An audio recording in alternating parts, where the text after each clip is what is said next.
بسم اللہ الرحمن الرحیم۔ گزرے زمانے میں خسرو ایران کا ایک بادشاہ تھا۔ اس کی عادت تھی کہ لباس تبدیل کر کے شہر کا گشت کرتا تاکہ رعایا کے اچھے برے حالات سے باخبر رہے۔ ایک روز حسب معمول اپنے وزیر کے ساتھ شہر کی گشت کے لیے نکلا۔ ایک چھوٹی سی گلی میں مکان کو دیکھنے لگا کہ غریب کس طرح اپنا بسر اوقات کرتے ہیں۔ انہیں مکانوں میں عورتوں کے بولنے کی آواز آئی۔ بادشاہ باتیں سننے کے لیے ٹھہر گیا۔ دروازے سے جھانک کر دیکھا تو 3 نوجوان عورتیں چرخہ کاٹ رہی تھیں۔ ان میں سے بڑی بولی، اگر میرا بس چلے تو میں نان بائی سے شادی کر لوں اور مشقت کی زندگی سے نجات پا لوں۔ منجلی بولی، میں بادشاہ کے باورچی سے نکاح کر لوں، عمدہ کھانے روز روز کھانے کو ملیں گے۔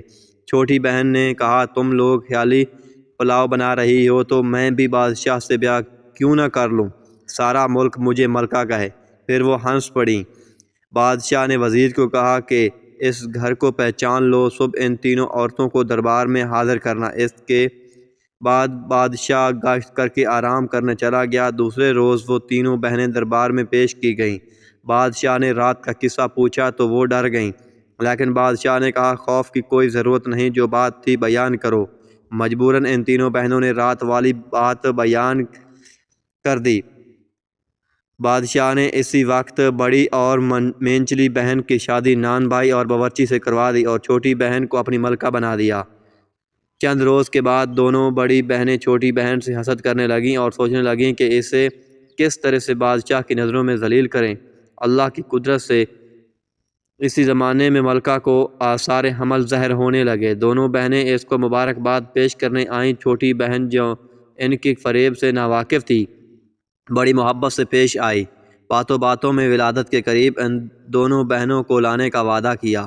وہ راضی ہو گئی اور انہوں نے پختہ ارادہ کیا، جب ان کے ہاں بچہ ہوگا تو وہ اس کو الگ کر کے بلی کا بچہ اس کی گود میں ڈال دیں گی اور مشہور کر دیں گی کہ بلی کا بچہ پیدا ہوا ہے۔ اس طرح بادشاہ اسے قتل کروا دے گا یا گھر سے نکال دے گا۔ جب ولادت کا وقت قریب آیا تو اس نے اپنی بہن کو بلانے کی بادشاہ سے اجازت لی اور ان کو اپنے پاس بلوایا۔ ان دونوں بہنوں نے بلی کا انتظام کروایا۔ ملکہ کے ہاں ایک انتہائی خوبصورت لڑکا پیدا ہوا۔ حاسد بہنوں نے بچے کو ٹوکری میں ڈال کر نہر میں بہا دیا اور ملکہ کی گود میں بلی کا بچہ رکھ دیا اور سارے محل میں مشہور کروا دیا کہ بلی کا بچہ پیدا ہوا ہے۔ بادشاہ کو یہ سن کر بڑا غصہ آیا۔ اس نے ملکہ کو قتل کرنا چاہا، لیکن دانا وزیر نے روکا۔ چند روز صبر کیجیے، مجھے اس میں کوئی راز معلوم ہوتا ہے۔ ملکہ کا اس میں کیا قصور، جو کچھ قدرت نے پیٹ میں بنا دیا وہی پیدا ہوگا۔ ٹوکری نہر میں بہتی چلی جا رہی تھی کہ بادشاہ کے مالی کی نظر اس پر پڑی۔ اس نے نکال کر دیکھا تو اس میں ایک بچہ تھا۔ مالی کی کوئی اولاد نہیں تھی۔ وہ خوشی خوشی اپنے گھر آیا اور وہ بچہ بیوی کے حوالے کیا۔ مالک کی بیوی نے اپنے بچے کی طرح اسے پالنا شروع کر دیا۔ مالی نے اس کا ذکر کسی سے نہیں کیا۔ ممکن ہو کہ کوئی شاہی راز ہو۔ بچہ پلتا رہا یہاں تک کہ 1 سال کا ہو گیا۔ دوسرے سال ملکہ کے ہاں پھر بچہ پیدا ہوا۔ بدنصیب ملکہ نے اپنی بہنوں کو اس مرتبہ بھی بلوایا۔ اب انہوں نے مردہ کتے کا بچہ اس کی گود میں ڈال کر مشہور کروا دیا کہ کتے کا بچہ پیدا ہوا ہے اور اسے بھی ٹوکری میں ڈال کر نہر میں بہا دیا۔ اتفاقاً سے اس کو بھی مالی نے پکڑ لیا اور اس کی بھی پرورش کرنے لگا۔ تیسرے سال ملکہ کے ہاں لڑکی پیدا ہو گئی، لیکن حاسد بہنوں نے اسے بھی مردہ چوہا مشہور کر دیا۔ لڑکی کو بھی بہا دیا، وہ لڑکی بھی مالی کے ہاتھ لگ گئی۔ بادشاہ نے ناراض ہو کر ملکہ کو ایک لوہے کے پنجرے میں بند کر کے شہر کے مسجد کے دروازے پر رکھوا دیا تاکہ ہر آنے والا اس کے منہ پر تھوکے اور جو انکار کرے اسے قتل کر دیا جائے۔ لوگ مجبوراً تھوکتے اور بادشاہ کے ظلم کو برا سمجھتے۔ تینوں بچے مالی کے ہاں پرورش پاتے رہے۔ مالی نے تعلیم و تربیت بھی شہزادوں کی طرح کروائی۔ لڑکی بھی پڑھتی رہی۔ بڑے لڑکے کا نام مالی نے بھامن رکھا، چھوٹے لڑکے کا نام پرویز اور لڑکی کا نام پریزاد رکھا۔ اس زمانے میں مالی اتفاقاً بیمار ہو کر مر گیا۔ بچوں کا اتنا دکھ ہوا کہ جیسے ماں کا ہوتا ہے۔ بچے پڑھ لکھ کر بڑے ہو گئے۔ مالی بھی روپے پیسے والا تھا۔ اس نے بادشاہ سے اجازت لے کر ایک محل تعمیر کروایا اور ایک بہت بڑا باغ بنوایا جس میں ایک چڑیا گھر بھی تھا۔ وہ تینوں بچوں کے ساتھ اس میں رہنے لگا۔ یہاں رہتے ہوئے زیادہ دن نہیں ہوئے تھے کہ مالی کی بیوی مر گئی۔ بچے بہت پریشان ہو گئے، لیکن کیا ہو سکتا تھا سوائے صبر کے۔ دونوں بھائی سیر و شکار کے لیے جاتے، پری زاد باغ میں اپنا دل بہلاتی، یہ کبھی گانا گاتی۔ اتفاقاً ملکہ کی حاسد بہنوں نے آپس میں مشورہ کیا کہ ملکہ کا تو خوب انتظام ہو گیا، لیکن ممکن ہے کہ ان بچوں کا راز کھول جائے، لہٰذا اس کو چلتا کرو۔ انہوں نے کٹنی کو بلوا کر سارا ماجرا پیش کیا۔ وہ بولی، تم اطمینان رکھو، میں ایسا قدم اٹھاؤں گی کہ کسی کو کانوں کان خبر نہیں ہوگی۔ ایک دن دونوں بھائی شکار کو گئے، ان کے قریب آئی اور پری زاد سے نماز کی اجازت لے کر وضو کر کے نماز پڑھنے لگی۔ پری زاد اس سے متاثر ہوئی، کھانا دیا اور بااسرار باغ دکھانے کے لیے ساتھ لے گئی۔ مکار کوٹنی کہنے لگی کہ یوں تو یہاں ہر چیز موجود ہے، لیکن 3 چیزوں کی کمی ہے، اگر وہ مل جائیں تو پھر یہ باغ بے مثال ہوگا۔ پری زاد نے پوچھا، لیکن کیا تم بتاؤ تو صحیح۔ وہ بولی، اس میں بولتی چڑیا، گاتا درخت اور سنہرے چشمے کے پانی کی ہی کمی ہے، اگر وہ بھی آ جائے تو باغ جنت کا نمونہ پیش کرے گا۔ پری زاد نے کہا، یہ تینوں چیزیں کہاں سے ملتی ہیں؟ کٹنی نے کہا کہ یہاں سے 20 روز کی منزل پر ہندوستان کی سرحد پر جو پہلا آدمی ملے گا وہ راستہ بتا سکتا ہے۔ بڑھیا شوق کے آگ بھڑکا کر فوراً رفع چکر ہو گئی۔ شام کو جب دونوں بھائی گھر واپس آئے تو بہن کو فکر مند پایا۔ وجہ پوچھی تو اس نے تمام کیفیت بیان کی۔ بھاون نے کہا، تم اتنا رنج کیوں کرتی ہو؟ میں جاتا ہوں، یہ چیزیں لے کر آؤں گا۔ اگلے روز بھاون سفر کے لیے تیار ہوا اور بہن کو ایک خنجر نکال کر دے دیا۔ جب تک یہ صاف ہے تو سمجھو کہ میں باخیریت ہوں، اگر یہ میلا ہو گیا تو سمجھ جانا کہ میں مصیبت میں ہوں، اگر یہ خون آلود ہو جائے تو سمجھ جانا کہ میں اس دنیا میں نہیں رہا۔ اسی طرح بھائی بہن سے رخصت ہو کر اسی راستے پر چل دیا جو کٹنی نے بتایا تھا۔ 21ویں روز سرحد ہندوستان پر اسے کٹیا نظر آئی۔ سیدھا وہاں پہنچا تو وہاں ایک فقیر بیٹھا تھا، اس کے چہرہ بالوں سے چھپا ہوا تھا۔ ہمن نے جیب سے کینچی نکال کر فقیر کا خط بنایا اور پھر ادب سے سلام کیا۔ فقیر خوش ہوا اور کہنے لگا، یہاں کیسے آنا ہوا؟ بھامن نے اپنا قصہ بتایا۔ فقیر نے سردہ آہ بھر کر کہا، بیٹا مجھے راستہ تو معلوم ہے، لیکن وہاں خطرہ بہت زیادہ ہے، کیونکہ تم نے میری بڑی خدمت کی ہے، میں تمہیں اس کام سے منع کرتا ہوں۔ بھامن نے اصرار کیا تو فقیر نے اپنے پاس سے گیند نکالی اور کہا، اسے زمین پر ڈال دو اور خود اس کے پیچھے روانہ ہو جانا، جہاں یہ رک جائے تم بھی گھوڑے سے اتر جانا، سامنے ایک پہاڑ ہوگا، اس پر چڑھ جانا، اس پر تمہیں عجیب و غریب آوازیں آئیں گی مگر کوئی نظر نہیں آئے گا۔ اس وقت صبر سے کام لینا، اگر تم نے پیچھے مڑ کر دیکھا تو تم پتھر کے بن جاؤ گے، اگر آگے بڑھتے گئے تو تمہیں تمہاری مطلوبہ چیزیں مل جائیں گی۔ اس نے فقیر کا شکریہ ادا کیا اور گیند زمین پر ڈال کر اس کے پیچھے چل پڑا۔ گیند پہاڑ کے دامن پر ٹھہر گئی اور گھوڑے سے اترا اور پہاڑ پر چلنے لگا۔ ابھی چند ہی قدم چلا تھا کہ چاروں طرف شور مچ گیا، گالیوں کی آوازیں آنے لگیں۔ سب کچھ سنتا رہا اور آگے بڑھتا رہا۔ مزید اوپر پہنچا تو گالیوں کی آوازیں مزید بڑھ گئیں۔ گالیاں سن کر اس کا خون کھول اٹھا۔ تلوار نکال کر پلٹا تو وہاں کچھ بھی نہیں تھا، لیکن وہ خود پتھر کا بن گیا۔ پری زاد روز خنجر اٹھا کر دیکھتی اور دعا کرتی۔ ایک دن اس کی طبیعت اداس تھی، اس نے خنجر اٹھا کر دیکھا تو وہ چمک رہا تھا۔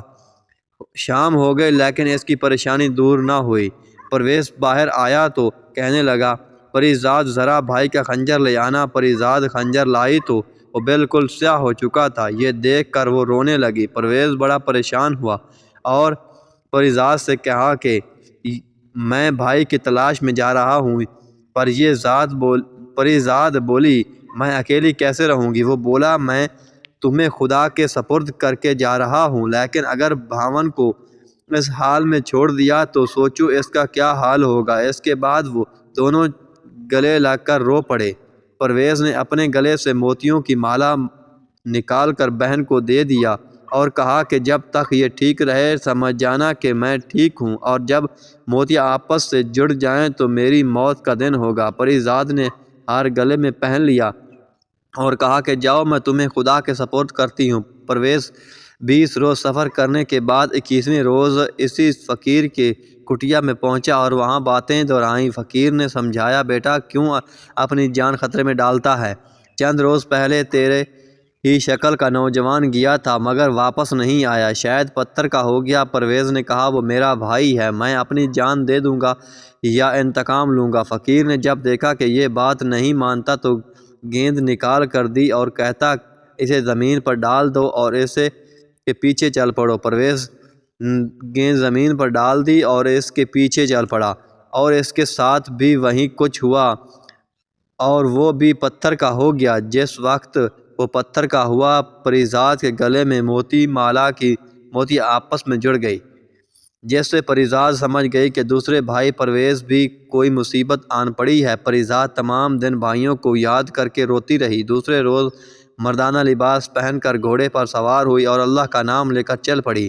20 روز کی مسافت کے بعد 21ویں روز اسی فقیر کی جھونپڑی پر پہنچ گئی۔ وہی سوال کیا۔ فقیر نے کہا، بیٹی مجھے معلوم ہے کہ تم لڑکا نہیں ہو، پھر اتنا بڑا ارادہ کیوں؟ اس نے کہا، اپی میرے دونوں بھائی یہاں آ کر واپس نہیں لوٹے، میں یا تو ان کا بدلہ لوں گی یا یہیں ختم ہو جاؤں گی۔ اسے بھی فقیر نے سمجھایا اور ایک گیند دے دی۔ پری زاد نے فقیر سے گیند لے کر سلام پیش کیا اور پھر اپنے کان میں روئی اس طرح ڈال دی کہ کان بالکل بند ہو گئی۔ یہ دیکھ کر فقیر مسکرایا اور کہنے لگا، لگتا ہے کہ تم ضرور کامیاب ہو جاؤ گی، یہ ترکیب آج تک کسی کے دماغ میں نہیں آئی، جاؤ خدا تمہاری مدد کرے۔ پری زاد گیند کے ساتھ روانہ ہو گئی، پہاڑی کے دامن میں پہنچ کر گھوڑے سے اتری، پہاڑ پر چڑھنے لگی۔ ہر طرف آوازیں بلند ہوئیں مگر پری زاد کے کان بند تھے، کچھ بھی سنائی نہ دیا۔ وہ خطرناک پہاڑ کی چوٹی پر پہنچ گئی، وہاں ایک چڑیا کا پنجرا لٹک رہا تھا، پر اس آگ نے اپنے کانوں سے روئی نکال کر سنا۔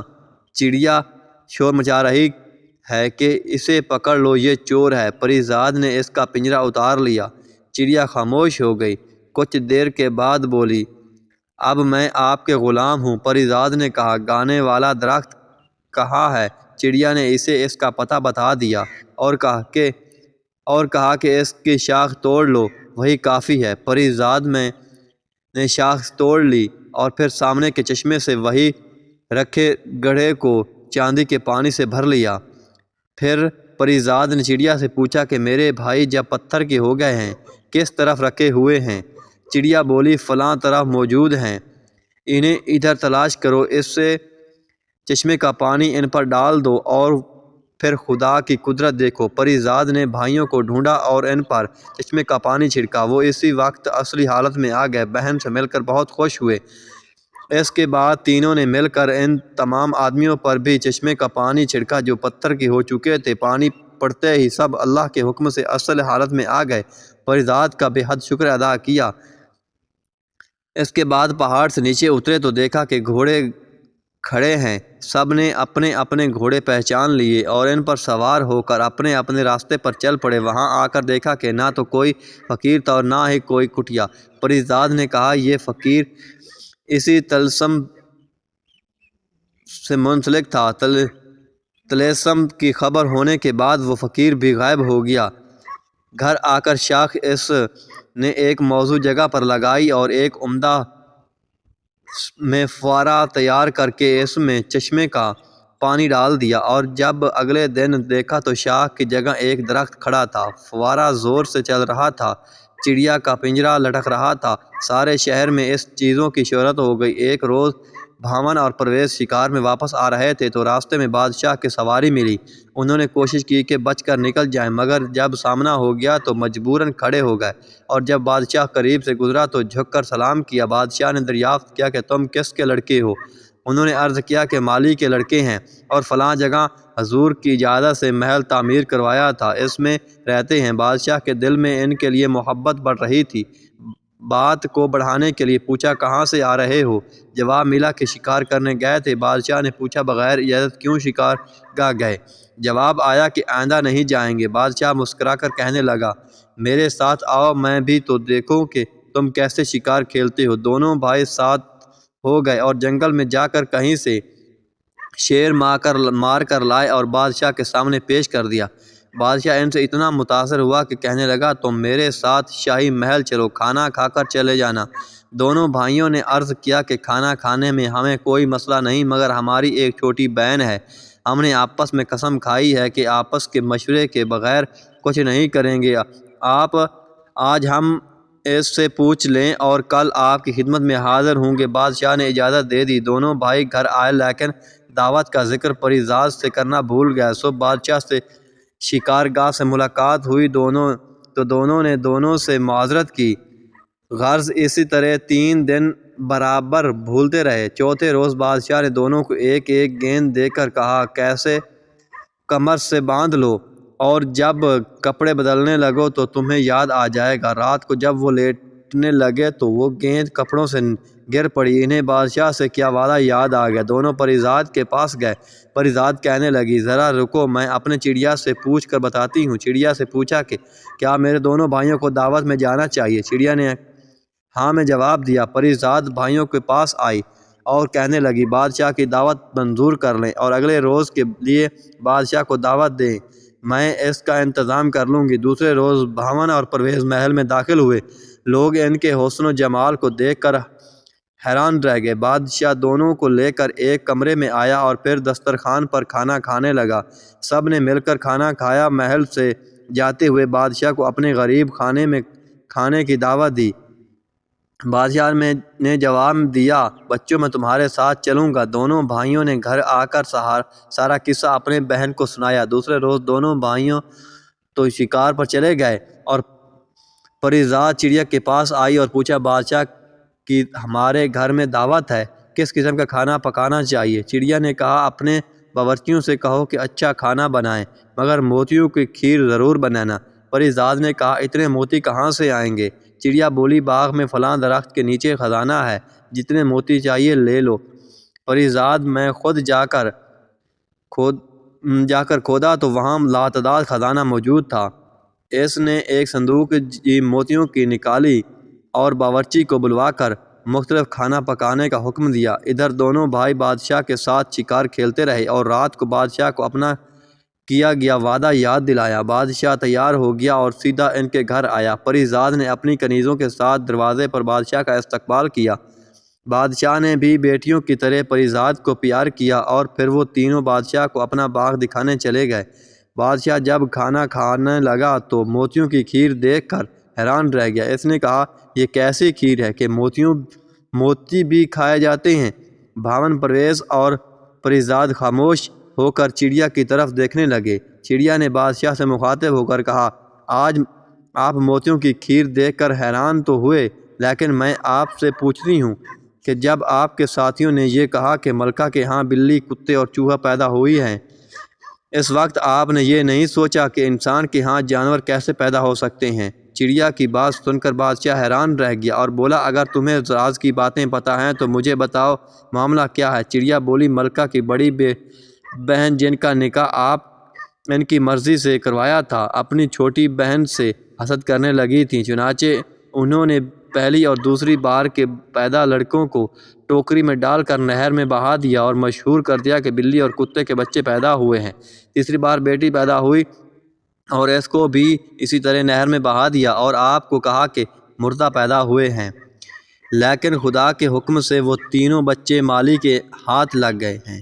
اس نے ان کی خوب پرورش کی، تعلیم و تربیت دی اور اب آپ کے سامنے بیٹھے ہیں۔ یہ سن کر بادشاہ اپنے تینوں بچوں کو گلے لگا کر بے حد رویا اور ان سے معافی مانگی اور پھر تینوں بچوں کو لا کر جامع مسجد کے سیڑھیوں تک پہنچا دیا اور پنجرہ کھلوا کر ملکہ کے قدموں میں جا کر گر گیا اور سارا قصہ سنا کر معافی مانگی۔ ملکہ بھی رونے لگی۔ اس کے بعد تینوں بچوں کو دیر تک پیار کرتی رہی۔ بادشاہ نے ملکہ کو حمام میں بھیجا تاکہ لباس تبدیل کرے اور ان کی حاسد بہنوں کو بلوا کر اسی وقت قتل کروا دیا۔ ملکہ حمام سے فارغ ہو کر آ گئی۔ اسی وقت سب نے مل کر کھانا کھایا۔ دوسرے روز بادشاہ نے جشن عام کا اعلان کر دیا۔ تینوں بچے نئے محل میں آ گئے۔ بادشاہ نے اس کے بعد ایک عرصے تک نہایت عدل و انصاف سے حکومت کی۔ امید ہے کہ آج کی ویڈیو آپ کو اچھی لگی ہو تو ہمارے چینل کو سبسکرائب اور شیئر کر دیں۔